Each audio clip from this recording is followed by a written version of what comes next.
Okay. What I'm going to do is review the audit of our 2018 finances.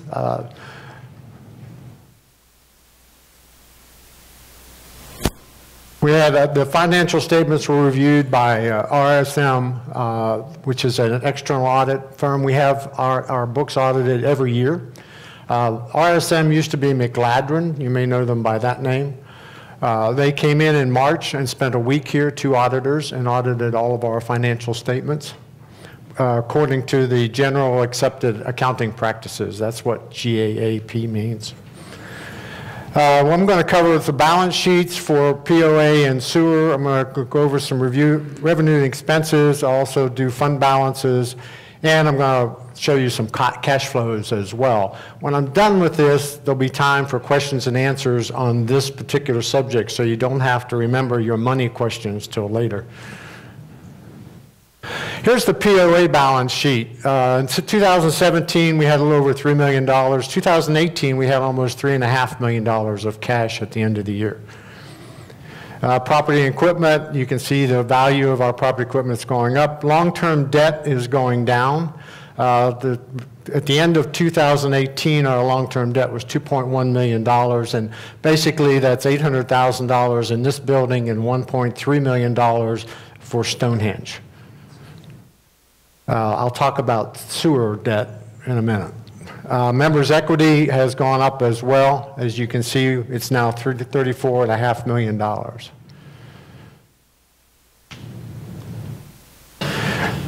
Oops, let me back up.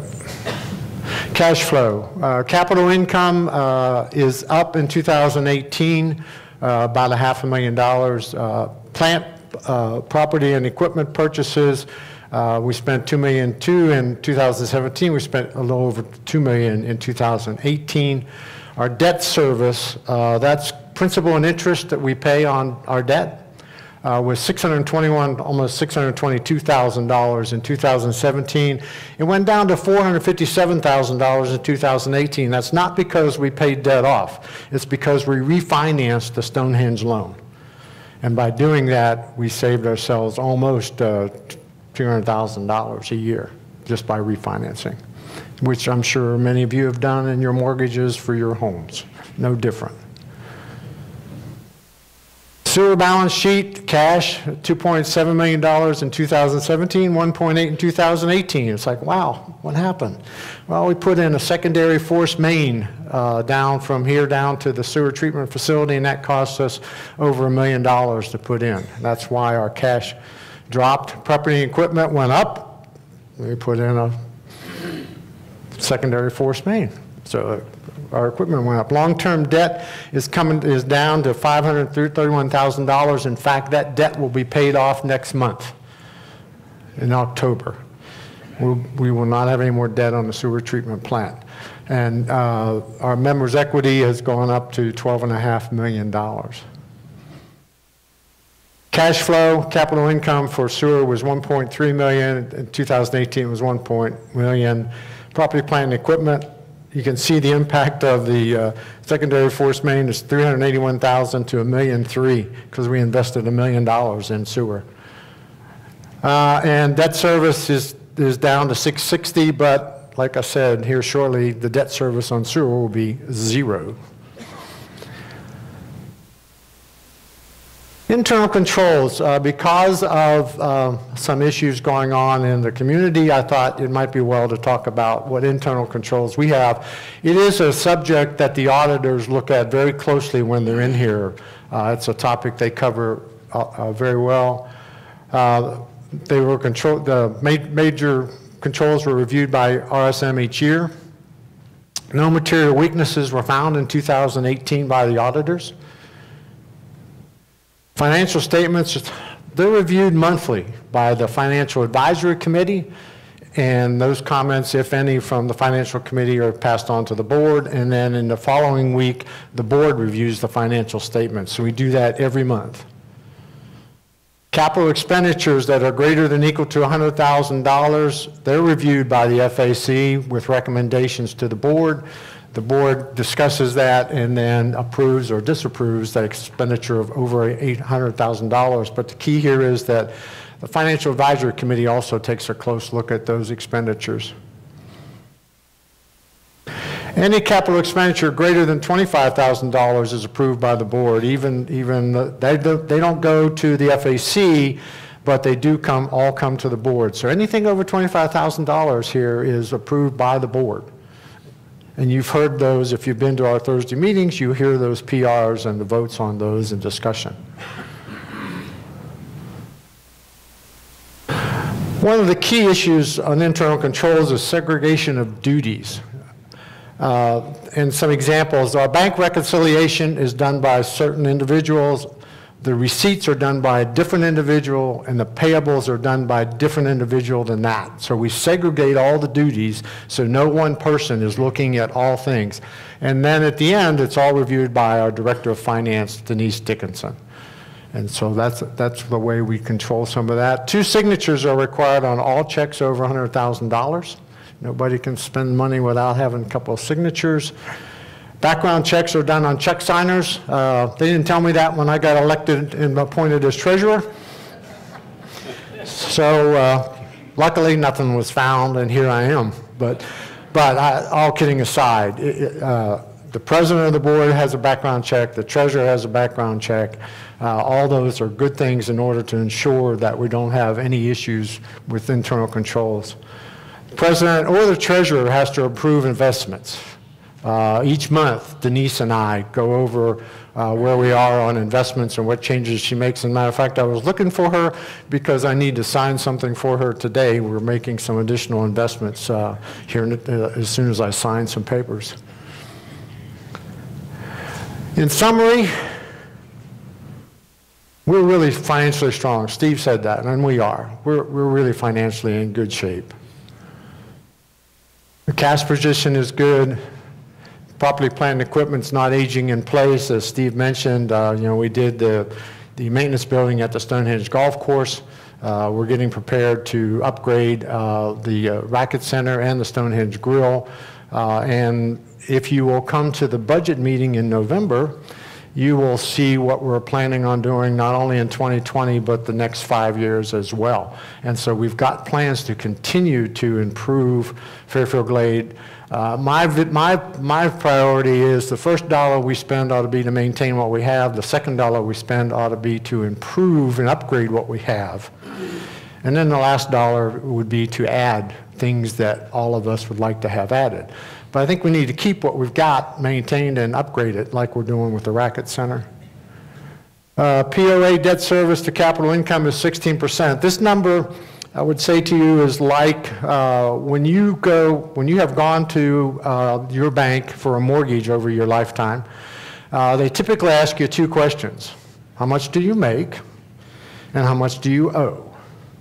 And the reason they ask that is that if you make a certain amount but you have a lot of debt, they're not going to loan you any money because your debt to income isn't too good. Well, our debt to income is really good. 16% is a really low debt to income ratio. And we watch that. When you see the plans going forward in November, you'll see where we'll talk about what our debt to equity ratio or debt to income ratio is as we go forward and do these projects. Members' equity is increasing, which you saw, got strong internal controls, and so the audit went well. I want to recognize Denise Dickinson, the Director of Finance, and her staff. This is truly a report card on how well we keep the books, and those folks do an excellent job for us in making sure that we're accounting for our money in a proper fashion, and RSM says we are. And so that's the audit report for 2018. I will take on any questions you may have about the audit or the presentation. Wow, good. Look at me. Yes. I was looking at the Fairfield Glade Community Club financial report for December 31st, 2018. And under the balance sheet, it has test. There's an item that talks about the membership assessments receivable, net of allowance for doubtful accounts 2018. And it was $268,000, $268,273. Could you give us a little information? I'm assuming that is people are not paying their POA fees, and I would like to know how many people how many lots that represents. That number is, in fact, people who have just refused to pay their POA fees. How many lot that represents, I don't know. It's hard to say. It could be A lots, B lots, or C lots. We've been taking a lot of lots back. How many lots, Bob, do we own now? We almost own 2,000 lots ourselves because people walk away from them. You know, a lot of the cases of that is somebody bought the lot, thought they would either move here or maybe it was an investment, and then honestly they've passed away. It goes to their children, and their children say, I don't want this, I don't need this, and they just walk away from it. And after a while, we just take the lot back. And so that is, in fact, people who haven't paid their dues. Is that figure going up in 2019? I don't remember. It's about the same, I think, as it has been. It's pretty consistent. The other thing that you need to know is I think the county owns like 1,100 lots, and that's on taxes. People who walked away and don't pay their taxes, the county takes those lots back, and they own like 1,100 lots in here. Any other questions on this report? Does the county then pay the dues? The county does not pay the dues, no. Yes? I have a question about your two signatures on over $100,000. Yes. Thank you. In light of other financial things that have happened in the community, $100,000 I think is pretty high. I know a lot of the expenses are higher, but I'm wondering if almost $50,000 would be a better thing, so you catch things, you know, before they happen, or the result is not as great. And I don't know, you know, what the 100,000 marker is. You know, I don't know what the annual or the monthly bills are. Right, right.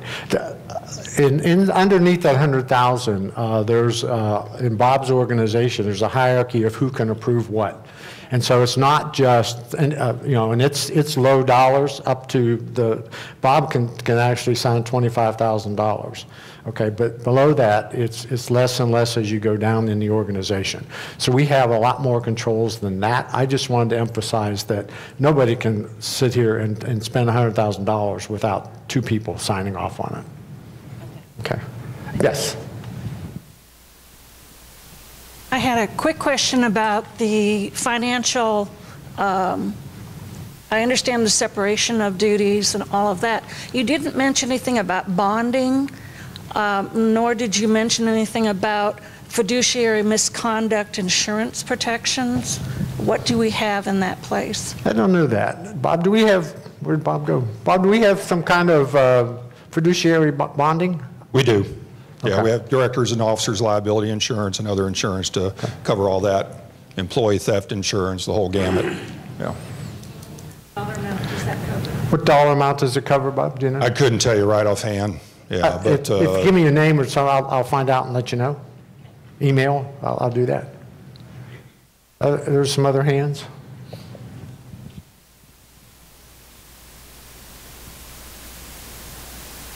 Bruce, can you tell us what about the 1,100 lots that are in with the county? How come they're not paying dues to us? It's just a situation with the county. They have 1,100 lots. We're trying to cooperate with them. They only took them back because they weren't being paid taxes. They're trying to sell them. They don't want them. And so we don't ask them to do that. The other part of that for me is that if they paid dues on 1,100 lots, they'd have 1,100 votes on what we do here. And quite honestly, in my view, I'd rather that not happen, as far as I'm concerned. I'd like for us to control our own self, yes.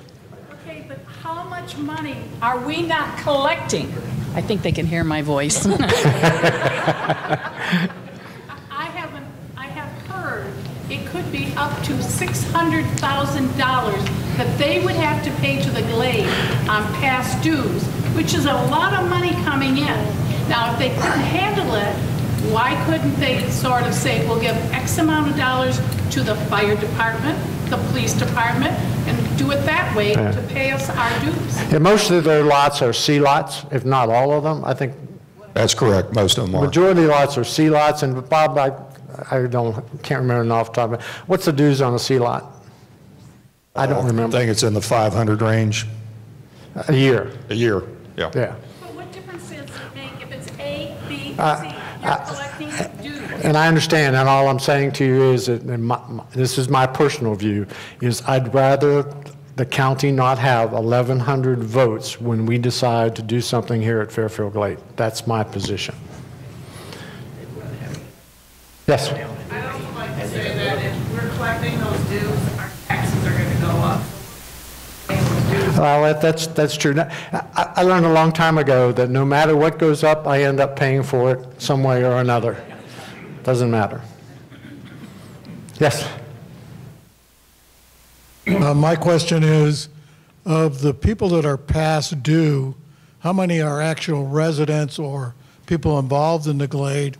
And what is the procedure that we used to collect that money? At what point in time do we file the various remedies that we have available to us? Most of the, correct me, Bob, if I'm wrong, most of the people that are behind on dues and walk away are not residents here. And we try, and after a while, then we start foreclosure procedures, if in fact I'm talking thousands of dollars behind. If they're residents, if they are residents, we work with them in trying to figure out how to get them back even again. My question is, what is the threshold when we take official action to reclaim our money? Yeah, Is it when they're 5 months past due, 2 months past due, a year past due? What is the procedure that we follow? Do we send a letter from the attorney trying to demand the payments? What is the process that we use to collect the money owed? Yeah. Each of those are handled separately by the board. They're brought to the board by Bob and the finance folks, and we take a look at each individual case. So there isn't, in my mind, Bob, again, correct me if I'm wrong, there's no set formula. It's just individual by individual, because in my mind, again, if it's a resident, I want to work with them to figure out how we can get them back even.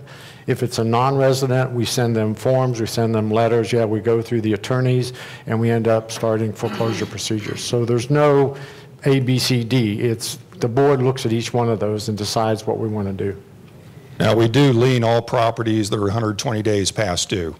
So they can't sell their property without paying us what's owed. So that's the first step.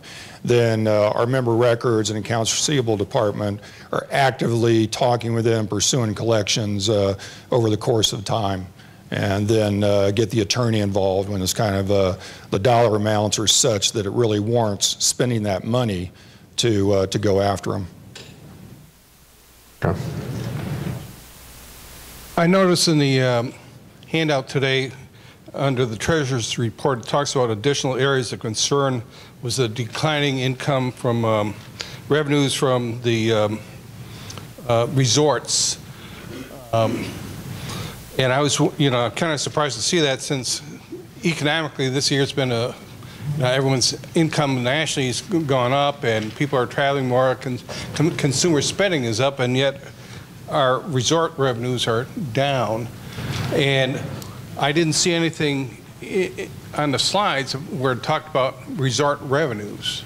Yeah, and that's because this is totally a review of the audit. The primary purpose of this is audit review. It's not the budget review comes in November, and we'll talk about the contributions by timeshare. The timeshare revenue contribution is down. It's just a matter of how much timeshare occupancy there is. We talk with Mark McLean over at the timeshare building and see what we can do to try to get that up. Obviously, I'd like it to be 20% like it used to be once upon a time. But again, it's a matter of where people are staying and how they want to come here. And it's just the occupancy rate's down. I don't know what else to tell you. The good thing is when they're here, they spend money. I don't know if you're a golfer or not, but trust me, when I'm out on the golf course, I live on number 11 at the Bray, and last night there were 3 groups coming by, and you could tell they were timeshare folks. They were drinking, hooping, and hollering all the way down the fairway. Yes, sir. I'm new here. Could you tell me what define an A, B, C lot? Yeah, a C lot is a lot that's got no access, no road, no sewer, no nothing. It's just out in, quite frankly, out in the wilderness somewhere. A B lot would have a road to it or sewer to it in front of it. An A lot is a lot that has sewer available and is not sewer available, but roads and is built on. So if you have a home, you have an A lot. So. Thank you. Okay. Okay, if you think of other questions when you take a nap this afternoon or you can find my name and email and phone number on the website and email me, and I will gladly respond to any question you've got. Thank you.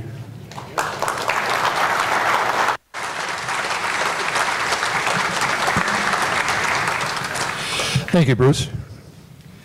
Next is Phil Smith and the Strategic Planning Committee. Prison. Oh, there he is. He moved on me.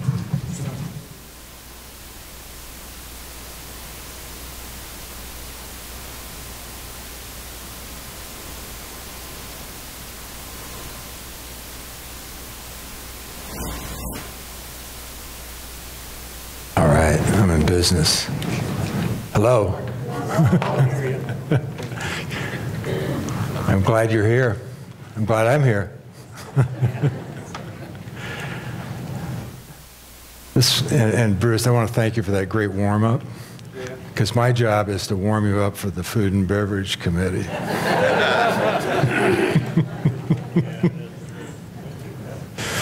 Okay, well, we're going to talk a little bit about the Strategic Planning Committee and some of the recommendations that we've developed this year.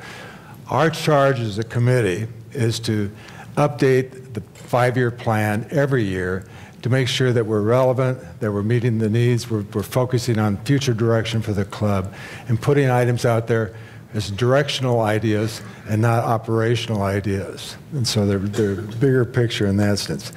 What we did this year, that we have not done in the past, is that we put an extensive amount of effort in doing outreach. And we did that through having 3 town hall meetings.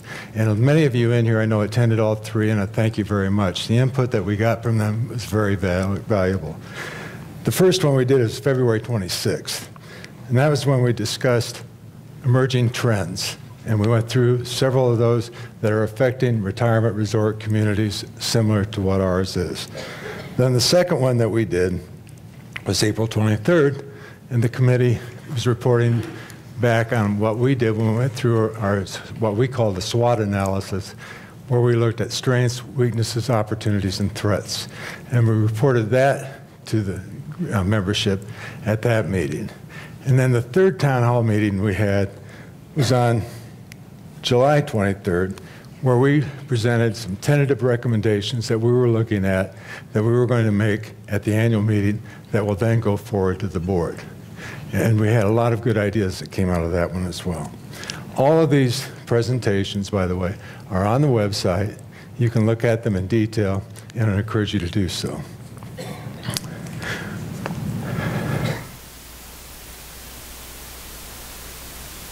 So that represents the 3. I got to remember to use this. Sorry. As a guiding force of what we did, we're looking at 2 things: a vision statement and a mission statement. And I want to point to the vision statement, which says Fairfield Glade will continue to be a growing resort retirement community and one of the best value master plan communities in the United States. Some operative words in that are really important. One is growing. We want to be a growing community. We don't want to be a community in decline. We don't want to be a stagnant community. We want a growth-oriented community. Second, and I'll use this word again over and over again, we want to maintain the sense of community that we have. I think each one of us have our own stories about how we got here.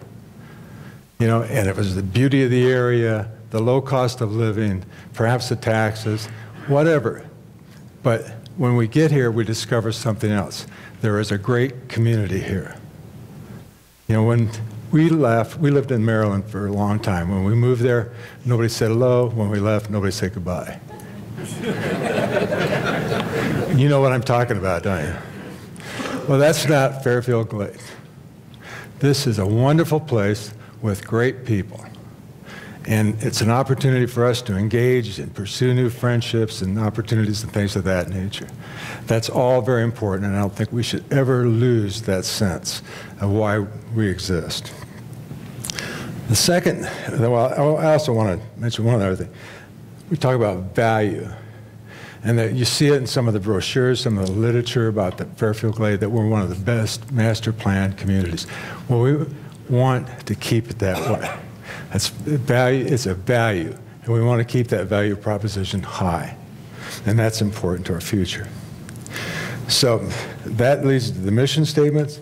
We want to improve the resort lifestyle experience by fostering that strong sense of community here in the Glade. Now this year, we have 5 areas where we're making recommendations to amendments. I've asked Bill Booth, who's on our committee, he's going to cover a couple of these. I'll cover a couple, and then we'll come back